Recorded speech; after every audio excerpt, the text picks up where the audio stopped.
So in this video, I want to talk about how early on in the Harris campaign, Tim Walz was originally calling Trump supporters weird, and how that kind of seemed like it worked out really well because it's kind of true, and it kind of also taps into what I think a lot of people kind of intuitively see when it comes to Trump supporters. And so I want to play some clips of Tim Walz talking about how they're weird and why I think this was a good strategy. These guys are just weird. That's who they are. So it isn't much else. Don't give them the power. Don't lift these guys up like they're sometimes heroes. Everybody in this room knows, I know it as a teacher, a bully has no self-confidence. A bully has no strength. They have nothing. Right. I mean, you can see how when he says they're weird, they kind of applaud along because they kind of like, know that it's true. Like you've dealt with people where they treat Trump like they're a god. They wear merchandise with Trump. I've never bought politicians' merchandise, and I really don't plan on it. They like talk about politics and weird scenarios, Now here's another video of Tim Walz talking about how the MAGA people are weird. People like J.D. Vance know nothing about small town America. My town had 400 people in it, 24 kids in my graduating class, 12 were cousins, and he gets it all wrong. It's not about hate. It's not about collapsing in. The golden rule there is mind your own damn business. Their policies are what destroyed rural America. They've divided us. They're in our exam rooms. They're telling us what books to read. And I think what Kamala Harris knows is bringing people together around the shared values, strong public schools, strong labor unions that create the middle class, healthcare that's affordable and accessible. Those are the things. You look what they're talking about. They went right to division. They did not give us a plan on health care. Donald Trump talked about infrastructure. Joe Biden and Kamala Harris built bridges, built roads. So I think this is going back to the bread and butter, getting away from this division. We do not like what has happened where we can't even go to Thanksgiving dinner with our uncle because you end up in some weird fight that is unnecessary. and I think bringing back people together, well, it's true. These guys are just weird. Yeah. I mean, why are you bringing up politics at Thanksgiving when you know it's going to be divisive? Like, I really think that is speaking to something that a lot of people found to be true, and that was a really popular sentiment, but I guess it wasn't considered, fair play. It was considered uncouth, maybe. But here's a good example of just how they're weird. So previously we had Tim Walz describing how they're weird. Now this is an actual video of Trump supporters being interviewed, and you can kind of see how they're weird. Brantley County. You know somebody smarter? Than Elon Musk? That's right. You can be smart and immoral. You can be smart and make bad decisions. You are 100% right about that. There's no doubt about that. It does not give me pause. I'm 100% Team Musk. Josh Evan Kirkland is one of the people we spoke to at a hog show in Nahunta, Georgia. We first came to Brantley County right before the election because it was the most pro-Trump county in a swing state in 2020. People had a strong emotional connection to President Trump. So you ever notice how you go to any rural area and you can see signs like this? Like Trump has kind of taken over the identity and the culture of a lot of areas. Because previously rural areas still had their own other types of culture. Like there were Appalachians and there was rednecks, there were Texas cowboys, there's all kinds of different rural cultures. But now everywhere you see the Trump stuff, Trump has kind of at least supplemented a large part of the rural culture in the United States. And they thought Trump was for them instead of the elites. So we wanted to see what they made of billionaire Elon Musk. There's a lot of ifs, ands, and buts about Musk, and he's a brilliant man himself. I think a lot of people are scared that the two of them have teamed up. Last time we were here, Kathy Hendricks sold Trump merch in a corner of her boutique. I sold out of everything. Yeah. I sold out of all my Trump stuff. I have sold the Daddy's Home. Oh, Daddy's Home, huh? People like that, calling Trump daddy. There is a security in Daddy. Mama is the one that runs everything. Mama's the one that does everything, but there is a security in Daddy. When Daddy wraps his arms around you, you feel like the whole world is just, you're safe and everything's gonna be okay. And that's... So there's the idea that far-right ideas are rooted in insecurity, and in particular sexual insecurity. And could this be an example of it? There's a sense of security when Daddy wraps his arms around you. And for whatever reason, Trump is providing these people with that security. Is that not kind of weird? That's the way they mean it. And that's the way they mean it. Because on the internet at least, sometimes it has a sexual meaning. Oh, Lord. So what do Oh, Lord.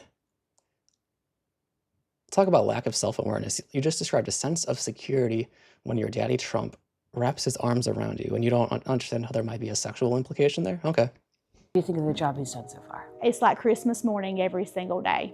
Hendricks introduced us to Candace Taylor, who declared she's running for Congress that very day on Steve Bannon's War Room podcast. I wanted to announce with you are loyal to President Trump. God anoints people. He's anointed President She Trump. might actually be so crazy, if Elon though. Musk wants to cut trillions of dollars out of this budget, and if my family has to tighten our belt and not go on vacation because of it, I'm down with that. So you welcome some personal financial hardship if you think in the long run it will help. Yeah, I've already experienced it. So they complained about high prices under Biden when inflation was like 8-9%, but now they're willing to accept high prices when it's Trump. Under Biden, with inflation, I mean, were Yeah, you now here she happy to goes. pay the higher prices, or did you think that was a failing of his presidency? It was a tremendous failing. All right, how long are you willing to wait for the economic changes you're hoping to see, for the prices to come down? Oh, I'm good if President Trump wants to run in 2028. In 2022, Taylor ran in the Republican primary for governor with a Jesus Guns Baby slogan and lost. But why run for Congress if some billionaire can just undo whatever budget you passed, whatever laws you passed? Oh, he's not undoing everything.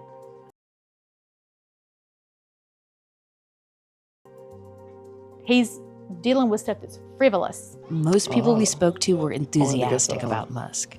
We did meet 3 people who had some concerns about the firing of federal workers, but the only one who wanted to say so on camera was Corbett Wilson, one of the rare Trump skeptics we found last time we visited. Prices of groceries, egg prices haven't gone down since Trump took office. Give him a little bit of time. Will you come back in a year or 2 years? Let's look at the halfway point, because we all know everything takes time. Well, he promised it on.